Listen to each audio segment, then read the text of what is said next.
al renglón de la divinidad. ¿Es un ángel o es Dios? Eso es lo que yo quiero que tú me digas, más o menos. Okay. Porque es que cuando hablamos de la ontología de Dios, está bien, tú me puedes hablar de invisible, Él es eterno, ¿verdad? Él es todopoderoso. Ahora, la ontología, el ser de Dios, ¿cómo está compuesto? Ahí voy. Yo sé por dónde va el asunto. Esto tuvo Primero, terrible. Es una pregunta ahí, despláyate, que el terreno es tuyo. Primero que nada, el hecho de que Dios es espíritu, voy a comenzar por ahí, y quería terminar con Cristo. Ya me introduciste, pero voy a terminar con Cristo, porque Cristo es la clave para entender cuál es el verdadero Dios. Gloria a Dios. Sin Cristo no se puede saber cuál es el verdadero Dios, porque Él vino a revelar al verdadero Dios y vino a explicar cuál es la estructura por la cual está compuesto lo que nosotros entendemos por esencia de Dios.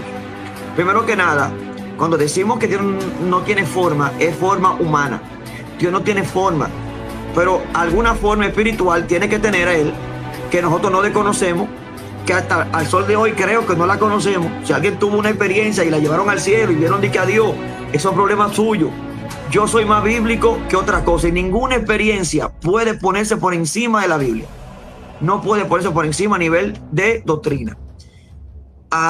Gloria a Dios. Ok, John McDowell en su libro Malcolm Carpintero y el libro de William Craig dejan algo bien relativo. Dice que todo el mundo, cuando tú dices Dios bendiga o habla de Dios, todo el mundo parece estar de acuerdo con que existe un Dios. Cada religión dice tener a Dios y dice tener un concepto correcto de Dios. Ahora, cuando se menciona la palabra Jesús, ahí se entra en problema. Ahí entramos en división. ¿Por qué? Porque solamente en la forma de Cristo es que nosotros podemos conocer al único Dios verdadero. Vamos a comenzar por ahí. Primero tenemos que responder: ¿Cristo divino? ¿Es Cristo divino? O sea, para conocer nosotros la esencia de Dios, de un Dios invisible, tenemos que consultar al mismo Dios, no al Padre. No estoy hablando del patriparcianismo, no estoy hablando de que el Padre vino en la forma del Hijo. Estoy hablando de que el Hijo de Dios, ¿verdad?, vino y se hizo carne y se hizo materia. Escuche bien, esto es importante. Entonces, vamos a entender, número uno, que sin el concepto Trinidad no podemos conocer la esencia de Dios. Sin Trinidad no se puede conocer a Dios. Me disculpan los Jesús solos, los unicitarios, los judaizantes, los testigos de Jehová, los arrianistas, los modalistas, todo eso. Pero sin Trinidad no se puede conocer la esencia de Dios. ¿Por qué? Porque Dios solamente puede ser demostrado por Dios mismo.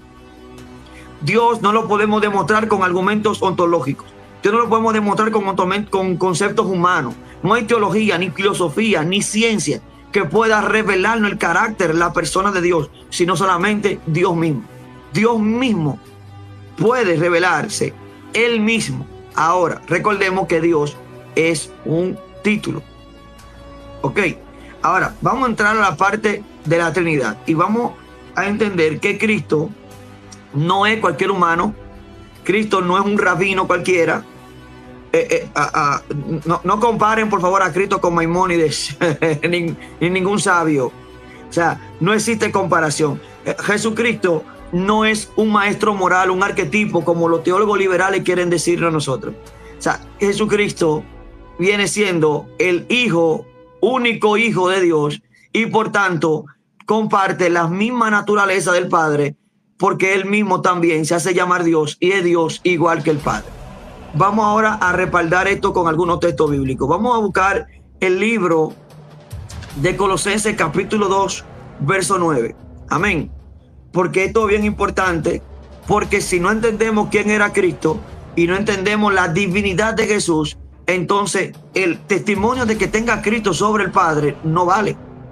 Pero si Cristo comparte la misma naturaleza del Padre, entonces Cristo es el único calificado para hablarnos del Padre. A ver, gloria a Dios.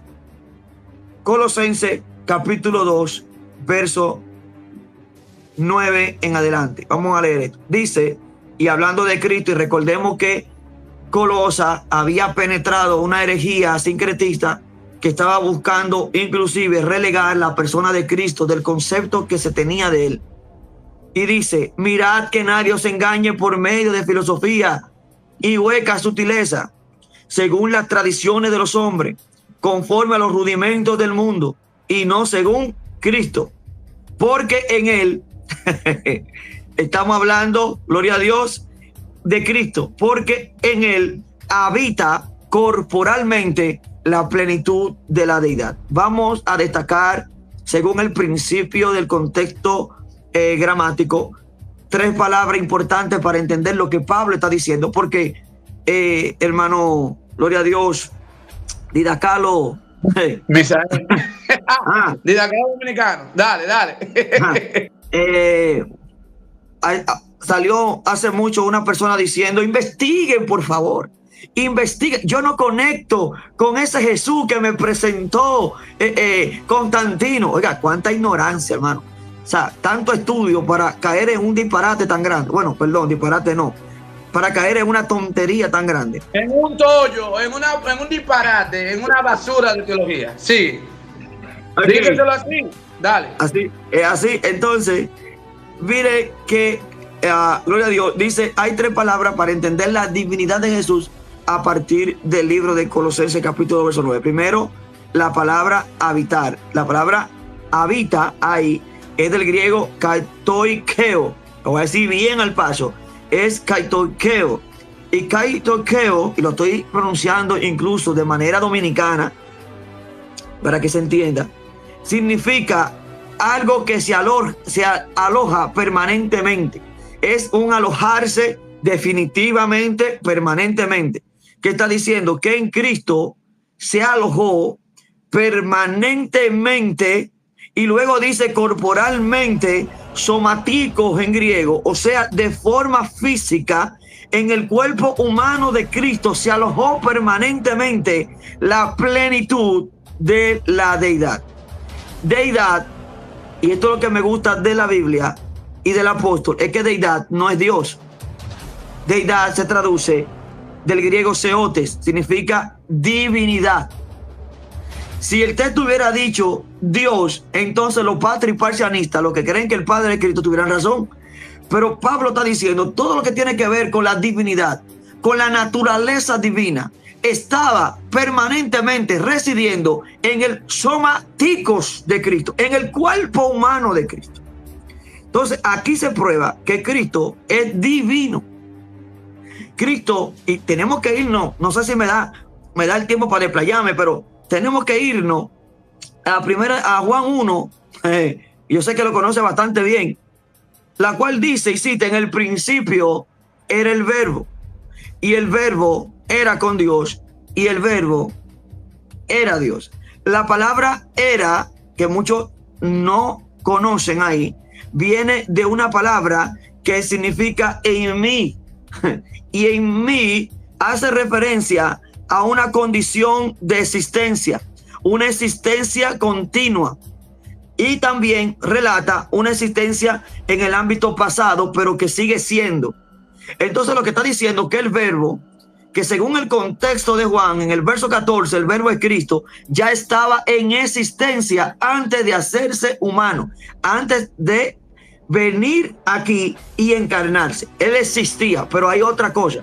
No solamente que existía, sino que dice que el verbo existía prostonteo. Dios mío. Dice que existía a la par de Dios, al lado de Dios. Que habla en lengua. Oye, prostonteos en griego. Vivía, existía en la condición delante, a la par, de frente a Dios. Pero al mismo tiempo, ese que estaba con ese Dios también compartía la misma naturaleza de ese Dios, porque el mismo texto dice, y el verbo no solamente estaba prostonteos, sino que el logos eimiseos en griego, el logo existía como Dios. Ay. Samalaya. Ay, papá. A mí lo que no me gusta es cuando los eruditos, entre comillas, griegos bíblicos, no conocen esto. O sea, no avanzan. Pero vamos a ver otro texto también donde muchos le dicen, pero ese texto es una doxología. ¿Qué tiene de malo?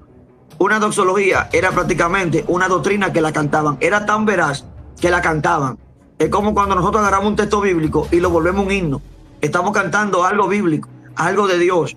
En Filipenses, capítulo 2, verso 5, muchos teólogos y eruditos, y no sé de dónde se van a meter los unicitarios y los judaizantes, pero el que Cristo sea divino y la Trinidad en el Nuevo Testamento es un axioma, es incuestionable. No hay forma de rebatir la Trinidad ni la divinidad de Cristo en el Nuevo Testamento. Sí, veo que...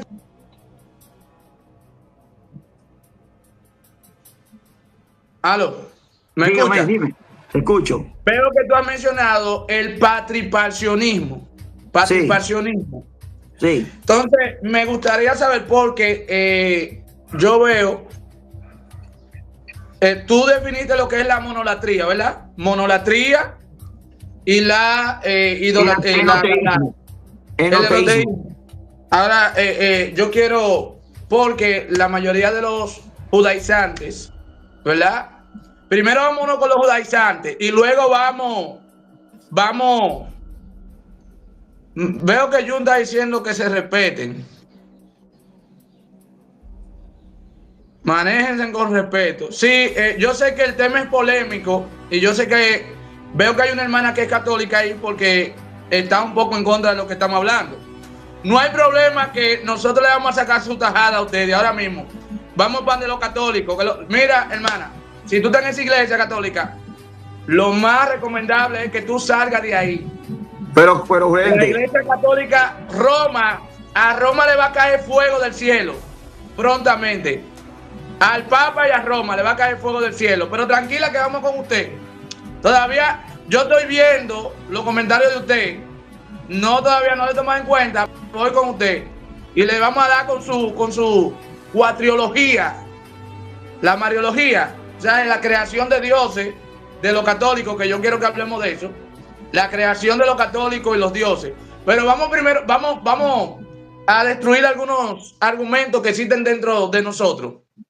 Bien, hay un tipo de evangélicos que tienen una teología que le llaman Trinidad. Cuando tú le preguntas a ellos, ¿tú crees en Dios como tres personas? Te dicen que sí. El problema no es que ellos te digan que sí, Díaz Carlos. El problema es cuando ellos te dicen cómo es que lo creen. Porque los unicitarios te hablan el lenguaje trinitario para confundirte. Mira cómo tú le dices, ¿tú crees que Jesucristo es Dios? Sí. Que el Espíritu Santo es Dios, sí. Que el Padre es Dios, sí. Y luego pero yo creo que Jesucristo es una emanación de Dios y el Espíritu Santo es una emanación. Utilizan la palabra emanación para decir que es la misma persona. Que se está hablando de la misma persona, Díaz Carlos. Wow. Se está hablando de que en el cielo Él es el Padre, en la tierra es el Hijo y ahora en la dispensación de la gracia es el Espíritu Santo. Vamos a ponerle nombre a esa herejía, ¿verdad? Porque una herejía. Vamos a ponerle nombre a esa herejía y me gustaría, Díaz Carlos, que tú entonces expliques, si tienes algún dato histórico, ¿qué significa esto de que Dios es uno que se manifiesta de tres modos distintos? ¿Cómo le llamamos a eso? Yo conozco la información, pero el escenario es tuyo hoy. Dale. Primero que nada, permítame decirle a los unicitarios que su religión nace en el 1914 en base a una prédica de un erudito, entre comillas, la cual no comprendía Mateo 28, 19 y Hechos 2:38. De ahí que en el 1916 para adelante fueron expulsados de la iglesia evangélica y formaron su propia secta, iglesia, y comenzaron a expandirse como solo Jesús. Gloria a Dios, teniendo en cuenta una falsa premisa, la cual es la que vamos a destacar hoy. Número uno, tenemos que entender el concepto real de Trinidad. ¿Ves? Porque en estos tiempos vemos muchos cristianos confundidos y que lo que están enseñando como Trinidad no es más ni menos que sabelialismo. Modalismo y más grave todavía, patriparcianismo. Ahora, ¿qué es Trinidad? Trinidad se concibe como, escuchen bien, en esencia, un Dios que cohabita en tres personas distintas, pero al mismo tiempo inseparables.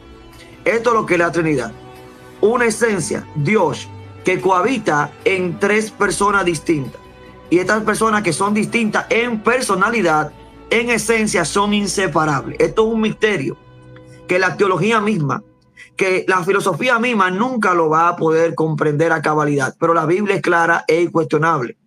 No confundan lo que es Trinidad con triteísmo. Triteísmo es un concepto del siglo IV, un poquito después, ¿verdad? La cual enseña que dentro de la Trinidad las tres personas eran dioses. Eso es falso. Nosotros nunca enseñamos que hay tres dioses, sino que hay un solo Dios, y ese solo Dios está compuesto por tres personas distintas pero inseparables. Ahora bien, Hipólito, que fue prácticamente un teólogo, un erudito del siglo VI, escribió un libro llamado Tradiciones Apostólicas.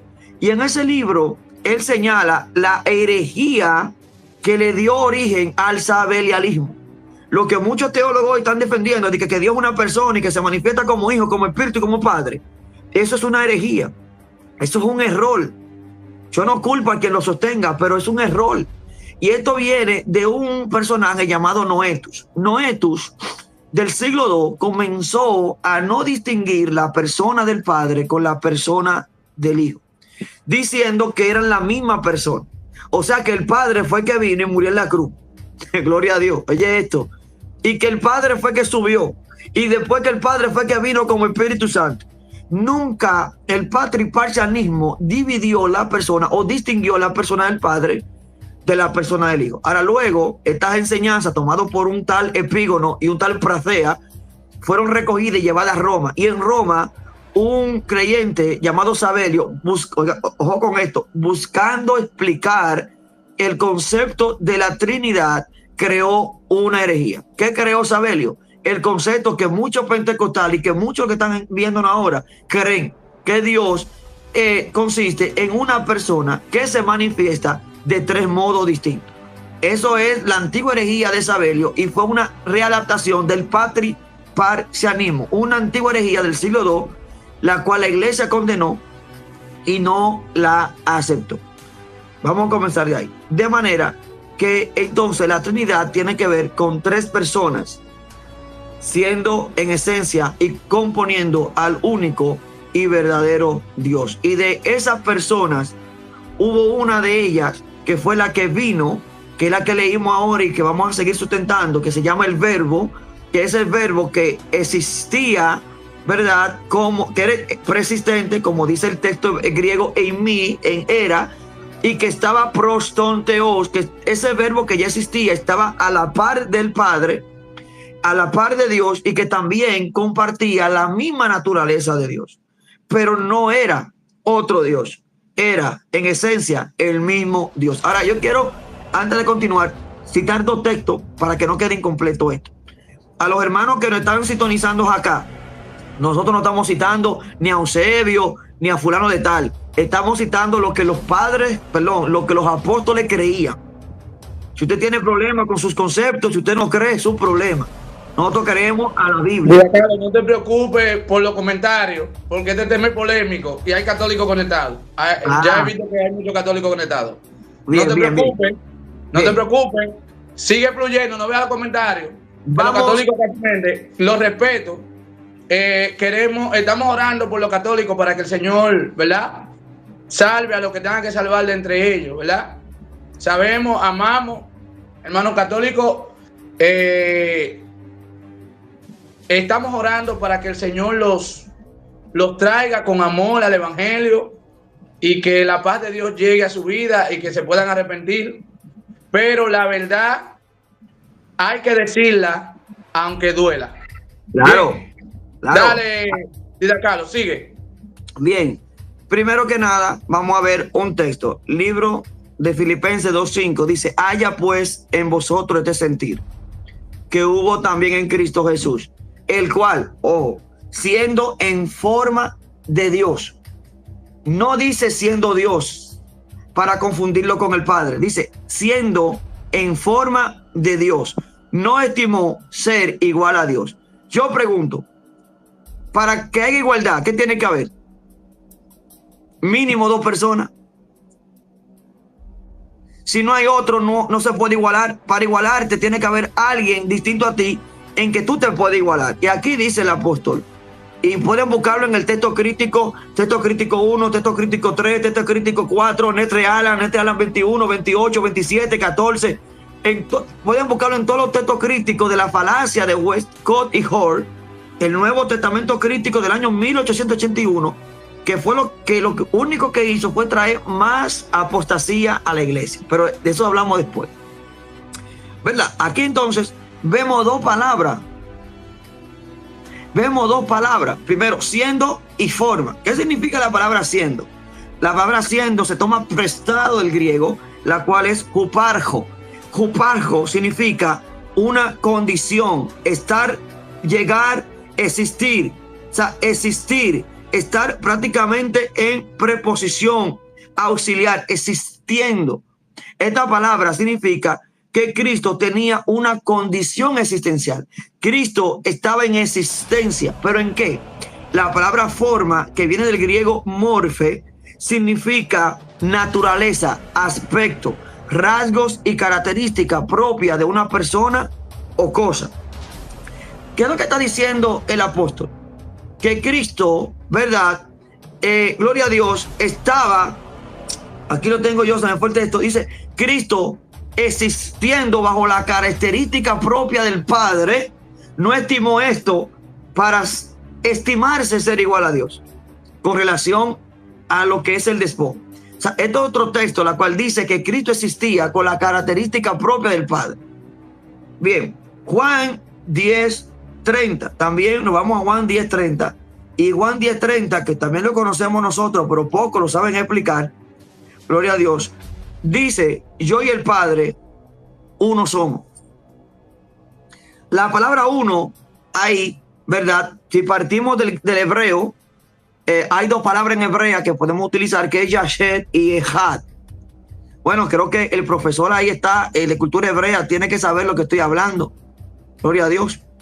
Claro, claro que sí.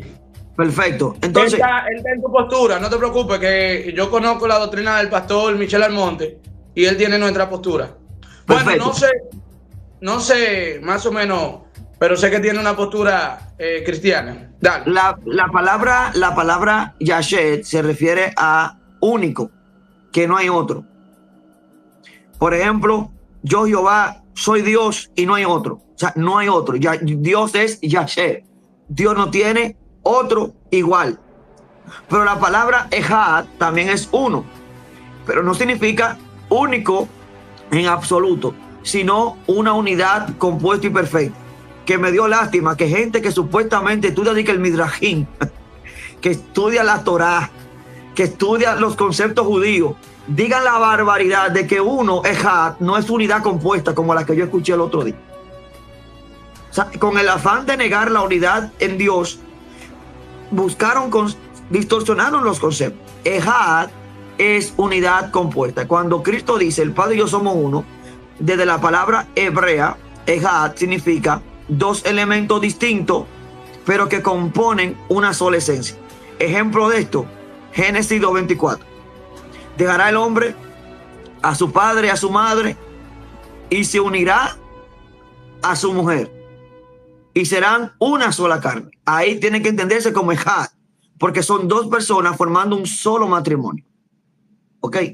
El hombre es como uno de nosotros. El pueblo es uno.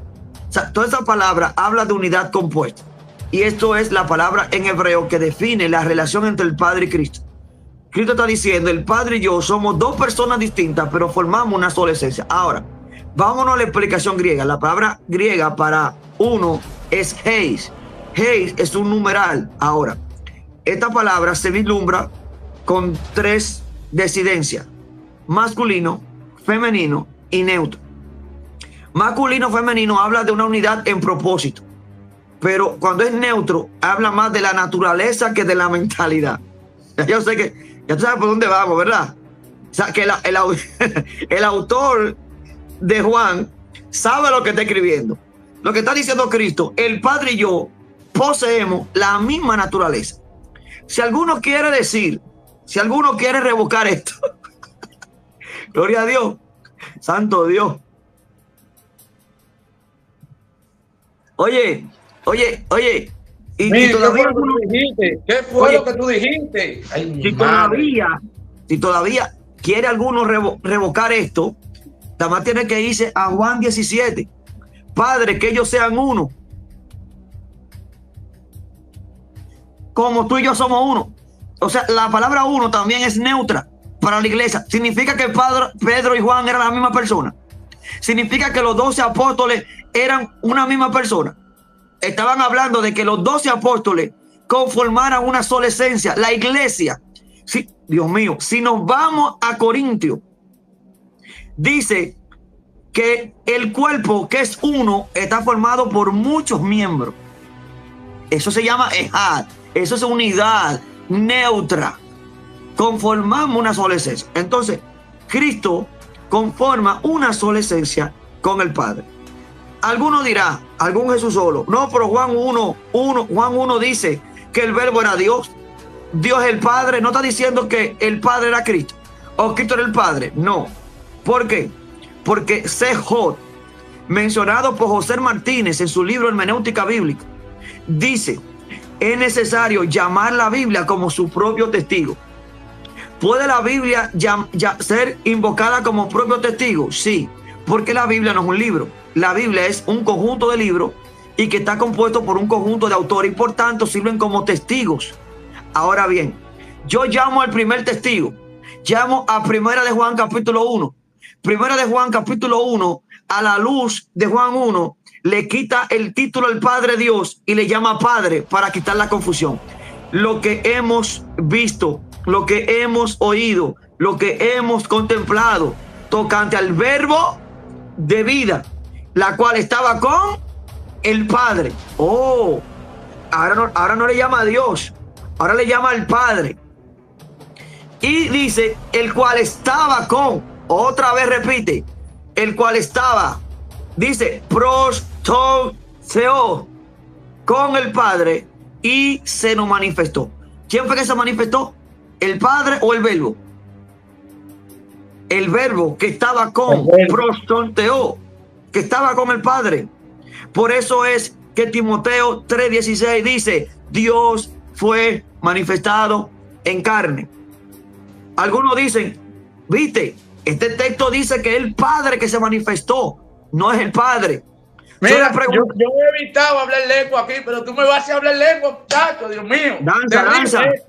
Ay, Padre celestial. Sigue. Oye, Timoteo es un texto controversial porque la crítica textual dice que no se le pone Dios, sino se le pone Él. Mientras que también el textus receptus, que es la que nosotros utilizamos, le pone Dios. Y otros quitan Dios y Él y simplemente dice, fue manifestado en carne. Sea Dios, sea Él, sea Cristo, o sea sin ninguna de las tres, está hablando de Cristo, no del Padre. ¿Por qué? Porque el principio contextual nos enseña a nosotros que el único que fue predicado a los gentiles y recibido arriba en gloria fue Cristo. No hay otro. Por tanto, ese texto habla de Cristo, quien se manifestó, mientras que Primera de Juan dice que antes de manifestarse estaba con el Padre. Pero Juan 1 dice que estando con el Padre también era Dios. Tres testigos que dicen lo mismo. Ustedes quieren contender contra la Biblia, van a chocar con una pared. Nadie puede contra las Escrituras. Nadie puede contra las Escrituras. Entonces, ¿cómo nosotros entonces podemos decir